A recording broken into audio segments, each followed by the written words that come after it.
당신은 죄에서 구원받았습니까? 라는 제목입니다.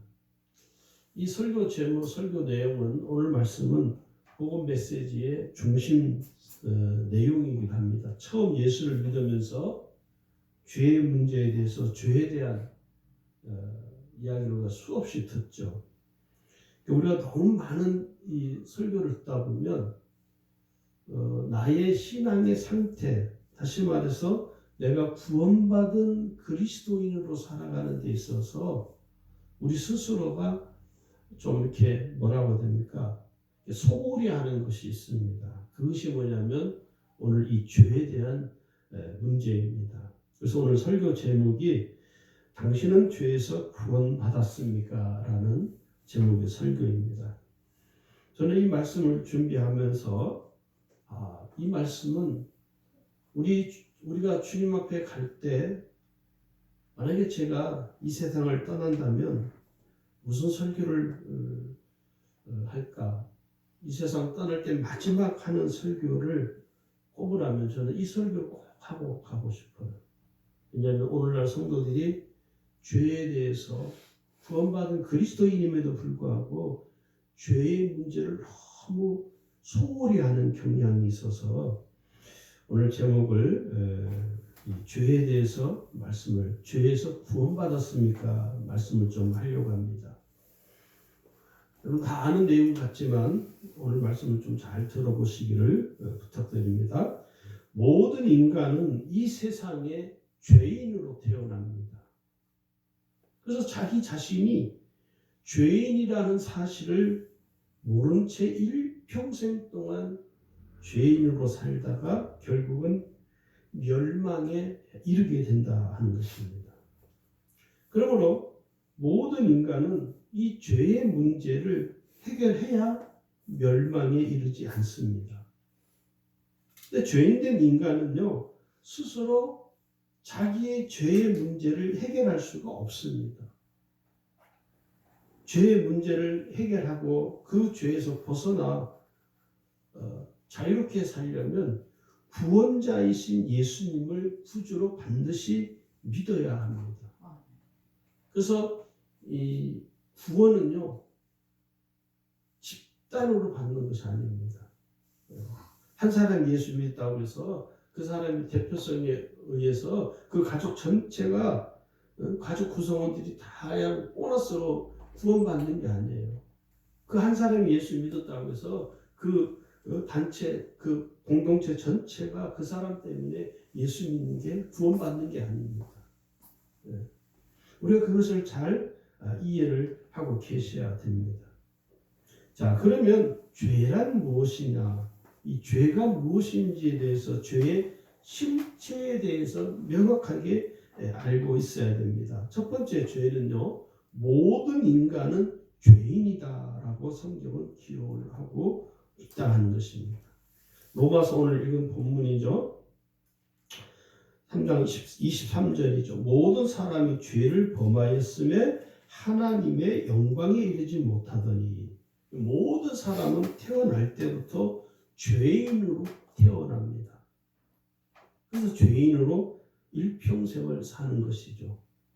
자기가 죄인이라는 사실을 알지 못한 채 자기도 모르는 채 그냥 이렇게 살아가는 것이죠.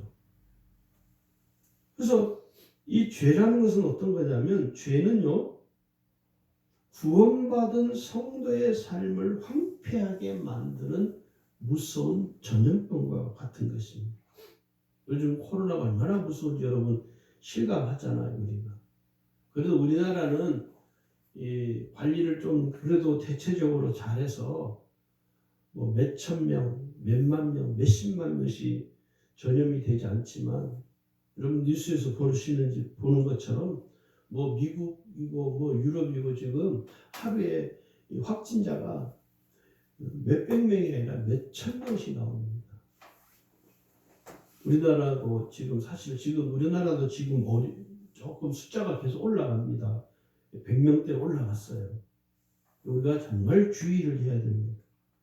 이 죄는요, 무서운 전염병처럼 금방 확산이 되어버리죠.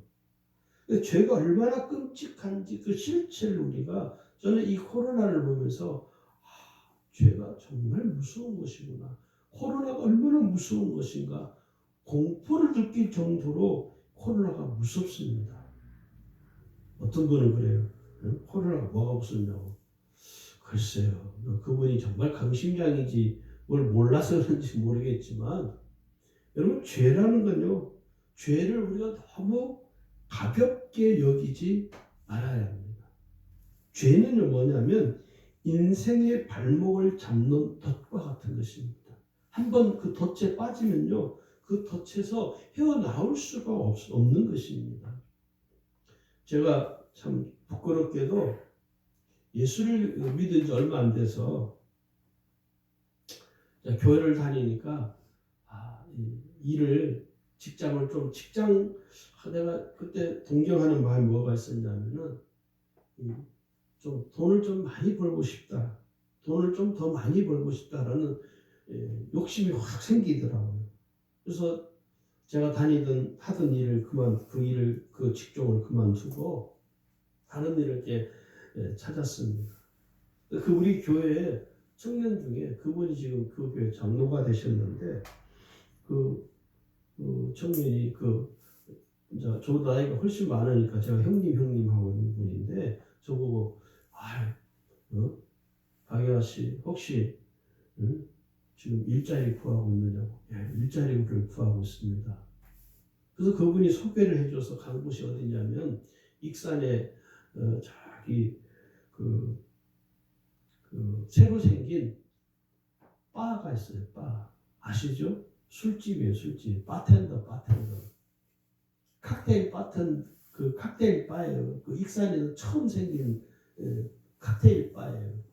거기를 저를 취직을 시켜줬어요. 저보고 칵테일을 배우라는 거예요. 그럼 그게 돈을 많이 번대는데 나보고 그러더라고. 어떤 일을 하길 원하나. 난 돈 많이 버는 일을 좀 하고 싶다고. 그러냐고. 잘 됐다고. 그때가 칵테일이 그렇게 많이 알려지지 않은 시절이었습니다. 그래서 돈을 많이 벌 수 있다고 소개를 해줬어요. 가서 이제 일을 하는데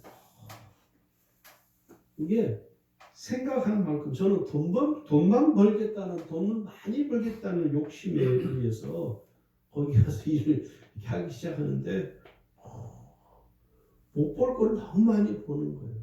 나도 예수를 이제 처음 믿은 지 얼마 안 됐기 때문에 양심에 자꾸 꺼리끼면 되는 거예요. 어떤 일이냐면요. 그 칵테일을 이렇게 탈 때 술이 이제 좀 많이 아주 취해서 온 사람들은요. 그 칵테일을 탈 때 속입니다. 그래서 풍리를 취하는 것이죠. 원가는 한 몇천 원밖에 안 되는데 보드카 같은 거 그것도 가짜를 넣어요. 물도 타고 하여튼 뭐 여러 가지 이 원가는 한 몇백 원밖에 안 되는데 한 잔이 얼마냐면 그때 당시 5만 원, 7만 원, 지금 돈을 한 10몇만 원 정도 될 거예요. 그걸 계속 봐야 되니까 그게 너무 괴로운 거예요. 어떻게 사람들에게 눈을 썩이고 사람들을 속이고 풍대를 취하는 거잖아요. 그래서 제가 한 달쯤 돼서 더 이상 안 되겠다 싶어서 그 사장에게 그만두겠다고. 왜냐하면 그 죄 짓는 짓이거든. 남을 속이고 사실 어떻게 보면 등쳐먹는 거죠. 남의 것을 사기치는 것이죠. 그 뭐냐? 인생의 발목을 잡는 덫과 같은 것이죠. 그리고 이 죄라는 것은 뭐냐면 인생의 깊은 수렁 속으로 빨려 들어가는 것입니다. 죄가 그만큼 무서운 것입니다. 사람이요, 죄 짓는 데 익숙해지면요, 자기가 죄를 짓는 것 자체를 인지하지 못한대요. 그래서 양심의 가책이 없대요. 양심의 가책을 안 받는다는 거예요. 남을 속이는 것에 대해서 그걸 당연하게 여기는 저 사람들이 바보지. 응? 돈을 버는 건데 남의 눈을 속여서라도 돈을 벌어야지 이렇게 된다는 거예요. 그만큼 죄는 무서운 것이다 하는 것이죠. 자, 두 번째 죄란 뭐냐면 죄는 마귀로부터 나오는 것입니다. 마귀는 하나님의 형상을 닮은 존재로 창조되어진 사람을 죄로 유혹하고 미혹해서 죄를 짓게 만드는 죄의 원흉입니다. 원흉. 그래서 마귀가 죄의 실체입니다. 여러분. 이 죄를 뿌리를 찾아 들어가면 그 뿌리가 뭐냐면 마귀가 죄의 뿌리가 돼요. 그래서 죄는 이 악한 마귀에서 시작이 되어서 아담과 하와가 여러분 창세기를 잘 보시면 아담과 하와가 어느 날 갑자기 야 우리가 저거 하나님이 선악과를 먹지 말라 했어요. 우리 한번 먹어보자. 그래서 선악과를 먹은 게 아니잖아요. 뱀이 유혹을 합니다. 악한 사단이 유혹을 해요. 꼬이는 거죠. 미혹하는 것이죠. 그래서 이 죄라는 건요, 사람에게서 시작된 것이 아니라 마귀에게서 나온 것입니다. 마귀가 약한 사단이 인간으로 하여금 죄를 짓도록 죄를 흘린 거예요. 양념을 친 것이죠. 인간에게 죄라는 양념을 탁 뿌려가지고 인간으로 하여금 죄를 짓도록 만든 거예요. 그래서 죄를 짓는 자는 뭐라고 성경에 말하냐면 마귀에게 속한 자라고 말합니다. 요한일서 3장 8절을 보시면 죄를 짓는 자는 마귀에게 속하나니 마귀는 처음부터 범죄합니다. 할렐루야. 여러분 죄를 아무리 그리스도인이라도요 죄를 짓는 순간 그는요 마귀에게 속한 신세가 되어버리는 거예요. 그래서 우리가 끊임없이 죄의 유혹을 뿌리치지 못하고 악한 죄를 범하는 것은요 마귀에게 속했기 때문에 그런 거예요. 저는 알코올 중독자를 위해서도 기도해주고 상담도 해봤는데요. 그 왜 못 끊냐? 그 알코올에 속해있기 때문에. 네. 알코올에 속해가지고 그것을 못 끊는 거예요. 뭐 알코올 중독자는 다 못 끊는 건 끊는 사람도 있긴 있습니다. 드물죠 사실은. 거기에서 벗어난다는 건요. 거기에서 끊어야 되는데 오늘 마귀에게 속해있기 때문에 이 죄라는 것을 끊어낼 수가 없는 거예요. 계속 또 짓고 같은 죄를 계속 반복하는 거죠. 그걸 우리는 악순환이라고 그러죠. 우리가 마귀에서 벗어나야 죄에서 자유로워지고 죄에서 떠난 삶을 살 수 있습니다. 할렐루야. 세 번째는요. 죄는 뭐냐? 불법이라고 성경은 말합니다. 죄를 짓는 자는요. 불법을 행하는 자라고 오늘 우리에게 권고하고 있습니다. 요한일서 3장 4절을 보시면 죄를 짓는 자마다 불법을 행하나니 죄는 불법이라. 그래서 아담과 하와도요. 죄를 짓고 난 이후에 불법을 행했기 때문에 하나님께서 불법을 행한 그들을 에덴 동산에서 추방해버린 거예요. 할렐루야. 우리가 죄를 짓잖아요. 오늘 구원받은 그리스도인이 죄를 짓게 되면요. 회개하지 아니하고 이 죄를 거듭해서 범하게 되면요. 불법을 행하는 자이기 때문에 하나님이 그의 기도에 응답하지 아니하시는 것입니다. 우리가 수도 없이 기도하고 은혜를 구하는데 왜 하나님이 내 기도에 듣지 아니하시고 내게 은혜를 주시지 않느냐? 이유는 가장 많은 복합적인 이유들이 있겠지만 가장 큰 원인이 뭐냐면 죄 때문입니다. 내게 숨겨있는 나도 모르게 은밀하게 숨겨져 있는 이 죄의 문제가 해결되지 아니하기 때문에 하나님이 내게 은혜를 주실 수가 없는 것입니다. 왜요? 불법을 행한 자입니다. 불법을 행한 자는 곧 악한 사단에게 속해 있기 때문에 하나님의 은혜를 줄 수가 없는 거예요. 네 번째는 죄는 뭐냐? 인간 실존의 문제입니다. 인간은요 자신이 죄인이라는 사실을 인정하지 않습니다. 여러분 한번 해보세요. 예수 안 믿는 불신자들한테 물어보세요. 당신은 죄인입니다. 여러분한테 아마 빠마대기 맞을 각오가 한번 물어보세요. 욕합니다. 저는 그런 경우를 여러 번 당해봤습니다. 당신은 죄인입니다. 내가 왜 죄인이냐고. 내가 얼마나 선하게 사는데 자기가 선하게 사는지 안 사는지 우리가 어떻게 해요? 어떤 사람은 다 화를 내고 역정을 내고 자기가 죄인이라는 사실에 대해서 많은 사람들이 거의 대부분이 분노하더라고요. 자기가 죄인이라는 사실을 수용하지 못하는 것이죠. 그럼 우리가 꼭 알아야 될 게 뭐냐면 이 세상에 어느 누구도 죄에서 자유로운 사람은 단 한 명도 없다는 사실을 우리가 알고 깨달아야 됩니다. 그래서 우리가 항상 근신하여 깨어 있어야 되는 거예요. 왜요? 죄의 문제로 인하여 우리가 넘어지고 우리가 걸리기 때문에 그러는 거예요. 우리 한국에서는 그런 말이 있잖아요. 털어서 먼지 안 나는 사람 없다고. 왜 그럴까요? 그만큼 정치인들이나 이런 위정자들이 엉터리 짓을 많이 하는 거예요.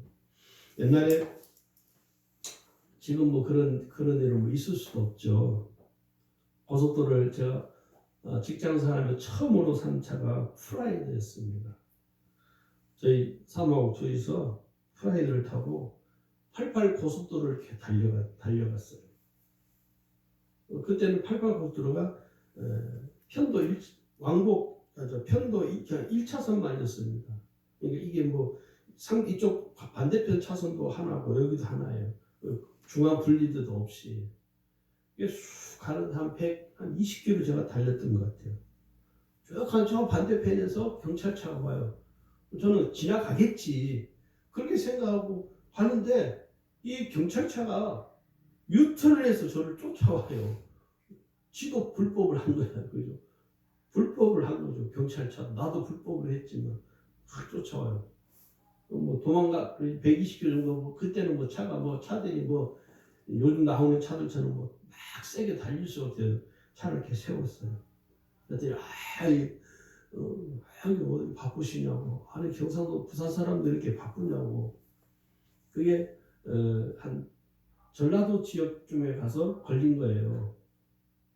그때 당시는 뭐냐면 그 면허증에다가 돈 5,000원 딱 넣어가지고 탁 주면 면허증은 돌려주고 5,000원만 싹 받고 수고하십시오. 거수 격리 한번 하고 싹 갑니다. 그런 시절이 있었어요. 요즘 같은 뭐 상상할 수 없는 일이죠. 그게 우리는 죄라고 여기지 않았던 것이죠. 죄라고 여기지 않았습니다. 그것을 불법이라고 여기지 않았습니다.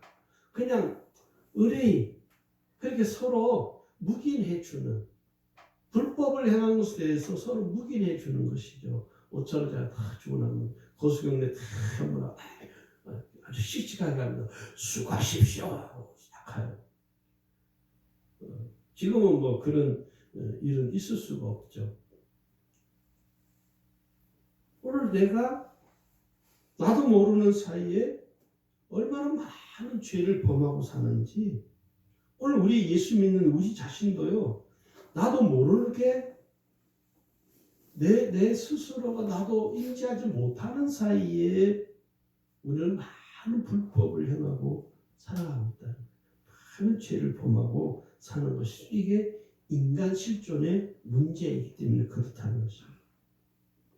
오늘 내가 죄인이라는 사실을 우리가 인정해야 합니다. 할렐루야. 하나님 없이 살아온 삶이 죄이라는 사실을 우리가 인정해야 하는 것이죠.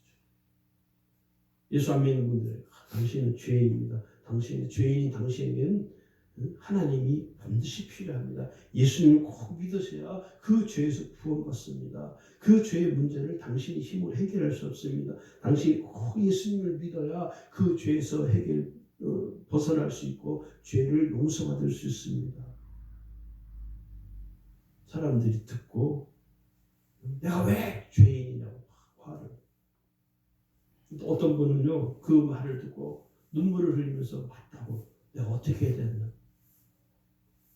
내가 어떻게 하면 그 죄에서 벗어날 수 있느냐고 그렇게 이야기하는 분도 가끔은 있어요.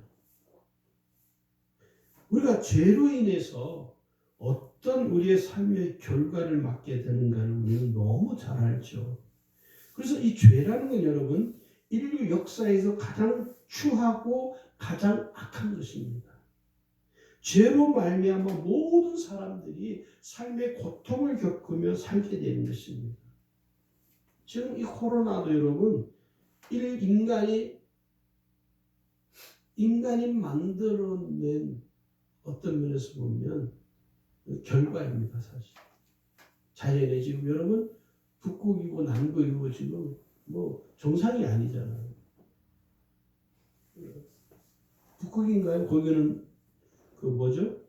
북극이 남극이고 그 뭐예요? 얼음이 다 넣어가지고 동물들 시체가 지금 다 떠오른다는 거예요. 이런 모든 자연 파괴를 누가 했습니까? 우리 인간이 했어요. 저 여러분도 책임이 있습니다. 예, 책임이 있는 거예요. 우리가 입는 옷, 우리가 먹는 음식, 얼마 전에 다큐가 아니고 어떤 홍보, 아마 정부에서 이렇게 그것을 캠페인으로 이렇게 광고하는 걸 잠깐 제가 봤는데, 외국인이 나와서 캠페인을 하는데, 생선 있잖아요, 생선이 너무 작은 건요, 사 먹으면 안 된대요. 자연을 파괴하는 짓이래요. 이게 우리 인간이 얼마나 악독한지 아십니까? 오늘 저와 여러분이 참 악해요. 먹는 것도 보면 아무거나 막 먹잖아요. 먹는 것도 우리는 자연을 다 파괴하면서 우리는 우리 인간만을 위해서 포식을 하거든요. 이런 것들이 뭡니까? 다 우리가 뿌려내온, 우리 인간이 지금까지 인류 역사에 있어서 뿌려내온 그 결과가 우리에게 다시 돌아오는 것입니다. 우리가 이것을 인지하지 못하면 앞으로 이런 이 재앙은요 수도 없이 일어날 것이라고 오늘 수많은 사람들이 이렇게 예견을 하고 있다는 것입니다. 죄가 그만큼 무섭다는 것이죠. 우리가 흔히 이렇게 말하죠. 저도 예수 안 믿을 때 늘 들었던 이야기고 저 자신도 늘 속으로 되뇌었던 말입니다. 내가 이 세상에 태어난 게 죄지. 어른들이 입버릇처럼, 저는 어른들한테 이런 이야기를 수도 없이 들었어요. 아이고, 내가 이 세상에 태어난 게 죄다. 다 내 죄다. 부모들이 자식들이 보면서 자식들이 어렵고 살고 힘들게 사는 걸 보면서 부모들이 하는 말이 뭡니까? 다 내 죄다. 그렇게 말합니다. 그게 무슨 뜻인가요? 인생의 고통을 토로하는 것이죠. 죄가 얼마나 끔찍하고 무서운가를 우리가 이 한마디로 짐작할 수 있는 것입니다. 오늘 우리의 삶에 죄로 말미암아 어떠한 끔찍한 일들이 벌어지느냐, 정말 끔찍한 일이죠. 제일 첫 번째 끔찍한 게 뭡니까? 죄로 인하여 하나님과의 관계가 단절된 것입니다. 여러분, 아담과 하와는요 범죄한 이후에 그 죄에 대한 혹독한 징계를 받게 되었죠.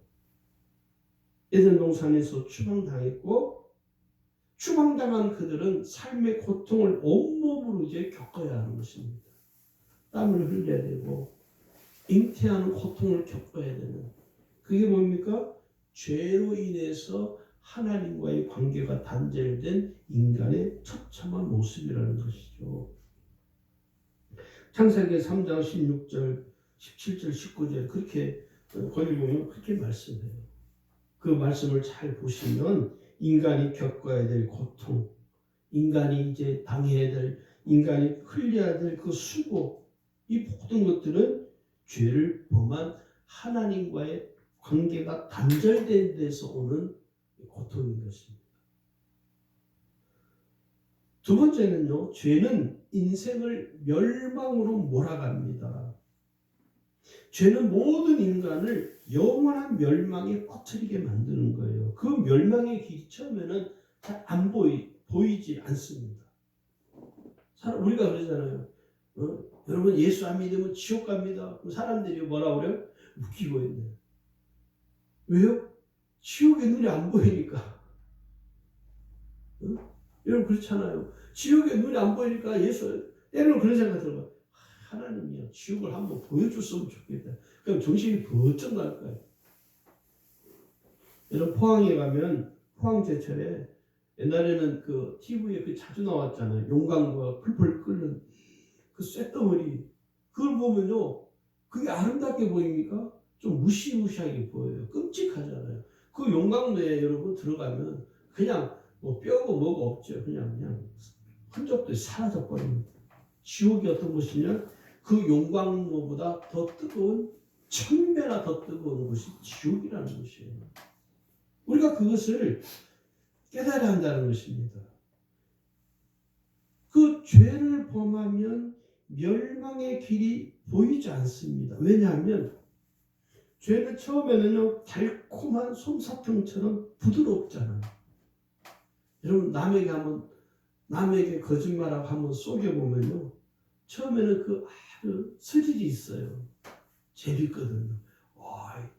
내가 거짓말했는데 이 사람이 속네? 아주 바보 아니야? 그러면서 한 번, 두 번, 세 번 맛을 들여요. 달콤하죠. 마치 솜사탕처럼. 그러나 그 일 때문에 나중에 반드시 큰 낭패를 당하는 멸망의 길로 접어든다는 사실을 우리가 깨달아야 한다는 것입니다. 멸망의 끝에 가서야 그때서 그 심각성을 사람들이 알게 된다는 거예요. 여러분 다 대부분 범법자들이 어떤 죄를 어떤 범법 행위를 할 때는 심각성을 몰라요. 잡히고 교도소에 갇히고 재판에서 이제 형을 받고 교도소에서 이제 혹독한 생활을 하면서 그때 뒤늦게 깨닫는다는 내가 그때 왜 그랬지? 몸이죠. 자기가 멸망의 끝에 가서야 결국은 자기가 죄를 범한 그 죄에 대해서 심각성을 그때 가서 알게 된다. 사형수들이 자기가 사람을 죽인 것에 대해서 인지를 못한대요. 대부분이. 사형장에서 그때서 땅을 치고 통곡하고 후회한다는 거예요. 그래서 사형장에 끌려갈 때 그 사형장에 조금이라도 더 시간을 더 벌려고 막 질질 끌려간대요. 어떤 사람 가면서요. 온갖 추한 짓을 다 하기도 하고. 왜 그럴까요? 죄가 얼마나 무서운 것인가를 멸망의 끝에 가서야 그때서 그 심각성을 깨닫게 된다는 그는 이미 늦어버린 것이죠. 오늘 우리도 마찬가지죠. 여러분 어느 날 새 청년이 술을 마시고 몹시 취해서 길을 가다가 큰 고목나무 밑에 앉았는데 거기에서 금덩어리를 주운 거예요. 금덩어리를.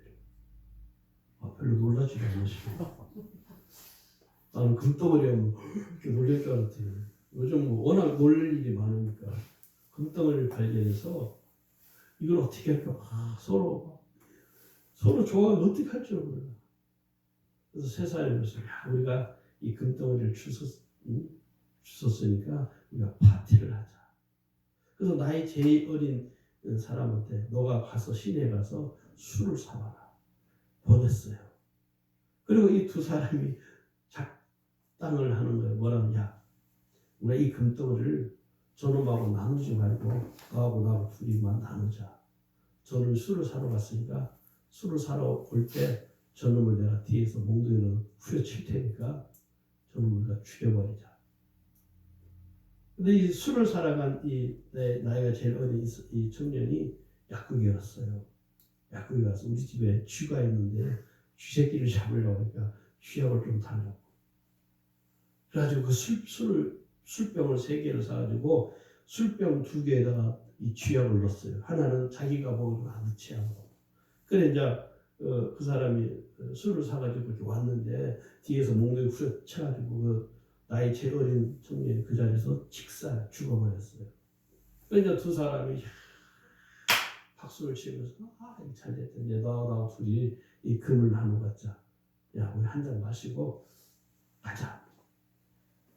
둘이 술을 먹고 그 둘 다 거기서 직사에 죽어버렸어요. 그게 뭐죠? 욕심이죠. 죄가 얼마나 끔찍한가. 이 죄 때문에 결국은 세 사람이 다 그 자리에서 다 죽어버린 것이죠. 이게 죄로 말미암아 자기 자신들을 죽게 한 것이죠. 그래서 죄는 어떻게 보면 자기를 죽이는 것입니다. 죄를 범할 때는 죄가 너무 달콤하게 여겨지지만 결국은 그 죄 때문에 내가 죽는다는, 멸망에 이른다는 사실을 우리가 알아야 된다는 것입니다. 그 다음에 세 번째, 죄로 인해서 심판을 받습니다. 죄인된 인간은 여러분 그 죄로 말미암아 하나님께서 심판하십니다. 이 심판을 어느 누구도 피할 수가 없습니다. 죄로 인하여 영원히 심판받는 것은 가장 두렵고 끔찍한 것이죠. 그래서 출애굽 20장 5절에 보면 이렇게 말합니다. 여러분 거기를 좀 빨리 찾아보세요. 출애굽 20장 5절에 뭐라고 하냐면 우리가 이 말씀 꼭 새겨야 돼요. 죄를 갚되 아비로부터 아들에게로 3, 4대까지 이르게 하거니와 이렇게 말합니다. 부모의 죄가 아들에게까지 물려져요. 여러분 유전이 돼요. 그래서 조심해야 돼요. 그래서 부모된 우리는요, 자식들의 인생에 걸림돌이 되지 않으려면 어떻게 됩니까? 죄를 범하지 말아야 됩니다. 내가 죄를 범한 것 때문에 내 자식의 인생에 내가 가장 큰 걸림돌이 되는 거예요. 이게 가장 자식의 인생을 망치는 것입니다. 야고보서 1장 14절에도 뭐라고 말하냐면 오직 각 사람이 시험을 받는 것은 자기 욕심에 끌려 미혹됨이니 욕심에 잉태한 적 죄를 낳고 죄가 장성한 적 사망을 낳느니라. 죄를 품는 순간 그 품는 그 죄 때문에 심판을 받아서 멸망에 이르게 된다는 거예요. 네 번째는요, 하나님의 은혜를 풍성하게 누릴 수가 없다는 것입니다. 죄를 범하게 되면 하나님께서 베풀어 주시는 은혜가 차단이 되어집니다. 그 죄 때문에 하나님의 은혜가 더 이상 내게 공급되지 않는다는 거예요. 그러다 보니까 죄가 있는 곳에는요, 뭐가 없느냐면은 기도 응답의 은혜가 없습니다. 죄가 있는 곳에는요, 말씀의 은혜가 없습니다. 죄가 있는 곳에는 뭐가 또 사라지냐면 감사하는 것이 사라져요. 기쁨이 사라지죠. 마음의 평안이 사라지죠. 은혜가 내게서 솟아나지 않는 거예요. 이런 삶은 어떤 삶입니까? 심령이 황폐화되어지는 거죠. 메마르게 되는 것이죠. 그러면 내 심령 속에서 하나님을 갈망하는 그 은혜도 내게서 사라져 버리는 것입니다. 하나님의 은혜를 풍성하게 누릴 수가 없다는 것이죠. 그 다음에 다섯 번째는요, 천국에 갈 수 없습니다. 너무 중요한 것이죠. 천국을 못 갑니다. 죄인은 자기 마음대로 천국에 가는 게 아니잖아요. 죄인은 반드시 어디로 던져집니까? 지옥으로 던져집니다. 네. 지옥으로 던져지는 곳이 죄인이 가는 곳이에요. 여기 계시록 20장 15절에 뭐라고 말하냐면 이렇게 말합니다. 누구든지 생명책에 기록되지 못한 자는 불못에 던져지더라. 할렐루야. 아멘. 자, 그럼 우리가 이 죄의 문제를 해결하려면 어떻게 될까요? 여러분, 죄인된 인간은요, 죄의 문제를 스스로 해결할 수가 없습니다. 이 죄의 문제를 해결하지 않으면요, 영원한 사망에 이르게 할 뿐만 아니라 영원한 심판을 받습니다. 그래서 우리가 이 죄의 문제를 반드시 해결하고 가야 돼요. 이 죄의 문제를 해결하려면 어떻게 해야 되느냐? 첫 번째, 예수님을 구주로 믿고 영접해야 됩니다. 예수님을 구주로 믿고 영접해야 돼요. 죄를 깨끗하게 용서해 주시는 분은 예수님 한 분밖에 없습니다. 예수님이 아닌 다른 어떤 사람도 인간의 죄의 문제를 해결할 수가 없습니다. 예수님은 어떤 분이냐? 죄가 없으신 우리의 구주이십니다. 아무런 죄가 없으신 예수님께서 내 죄를 대신해서, 여러분의 죄를 대신해서 십자가에 못 박혀 죽으셨잖아요. 그래서 우리는 그 예수님께서 이 죄의 문제를 십자가에 죽으심으로 단번에 해결해 주셨기 때문에, 그래서 그 예수님을 누구든지 살인자라도 그 예수님을 구주로 믿고 영접한 사람은요, 죄에서 자유케 됩니다. 할렐루야. 아멘. 그래서 우리가 우리의 죄 문제에 대해서 예수님이 내 죄를 용서해 주시는 은혜가 있으려면 내가 예수님을 구주로 믿고 영접해야 됩니다. 할렐루야. 두 번째는요, 죄 사함 받은 사실을 믿음으로 확신하고 믿어야 합니다. 죄 사함 받은 사실은요, 사라지거나 소멸되거나 변경되는 것이 아닙니다. 내가 죄 사함 받은 이 사실을 의심하지 말아요. 어떤 사람은, 목사님, 정말 예수님 내 죄를 용서해 주셨을까요? 그건 믿지 않는 것이죠. 예수님은 내 죄를 사해 주시는 사실을 한 번에 이루셨습니다. 두 번 한 게 아니에요. 여러분, 예수님 십자가 한 번 죽고, 안 되겠다. 한 번 내가 더 죽을게. 그런 게 아니잖아요. 한 번에, 단번에 예수님 십자가에서 죽으심으로 우리 죄의 문제를, 여러분의 죄의 문제, 나의 죄의 문제를 예수님 십자가에서 한 번에 해결했습니다. 두 번 죽은 게 아닙니다. 여기 보면 요한일서 1장 9절에 보시면요, 만일 우리가 우리 죄를 자백하면 우리의 죄를 사하시고 모든 불의에서 깨끗게 하실 것이요 라고 성경은 기록을 합니다. 그러니까 예수님을 구주로 믿어 그 은혜로 말미암아 내가 죄 사함을 받은 이후로는 어떤 일이냐, 어느 누구에게도 내 죄에 대한 정죄를 받지 않습니다. 할렐루야. 죄에 대한 정죄를 받지 않으니 우리가 죄에 대해서 두려워할 필요가 없다는 것입니다. 이미 예수님이 내 죄를 다 사해 주셨어요. 예수님의 은혜로, 십자가의 은혜로 말미암아 예수님 내가 과거에 지은 죄, 미래에 지은 죄, 현재에 지은 모든 그 죄까지, 모든 죄, 원죄부터 시작해 모든 죄를 예수님이 다 가져가셨어요. 내 죄를 다 사해 주셨다는 것이죠. 그래서 우리가 그 다음에 하는 게 뭡니까? 회개입니다. 회개. 죄를 지은 즉시 뭐합니까? 회개해야 됩니다. 제가 전에 말씀드렸죠. 제가 12살 때인가요? 11살 때인가? 국민학교 5학년 때인데 그 겨울에 그 앙고라 장갑이 처음 나왔어요. 그래서 그 앙고라 장갑이 비싼 거였거든요. 그걸 친구들하고 훔쳤어요. 시장에 가서. 중앙시장에서.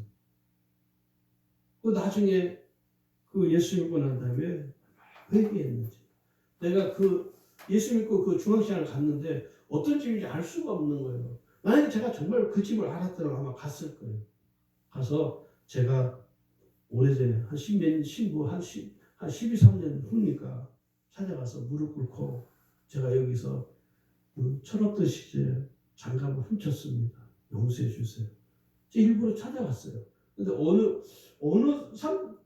십몇 년 지나니까 중앙시장이 또 거기가 또 다 바뀌어가지고 그래서 하나님 막 회개했어요. 여러분, 예수를 믿게 되면요, 내가 지은 모든 죄들을 하나님께서 어떻게 하시는 줄 아십니까? 다 생각나게 하십니다. 심지어 7살 때 가자 훔친 것까지 다 회개하게 만들어요. 그게 뭐예요? 하나님은 죄를 관고하지 않는다. 하나님은 죄를 내버려 두지 않는다는. 그래서 우리가 이 회개라는 거죠. 하나님의 특별하신 스페셜한 은총이라는 겁니다. 할렐루야.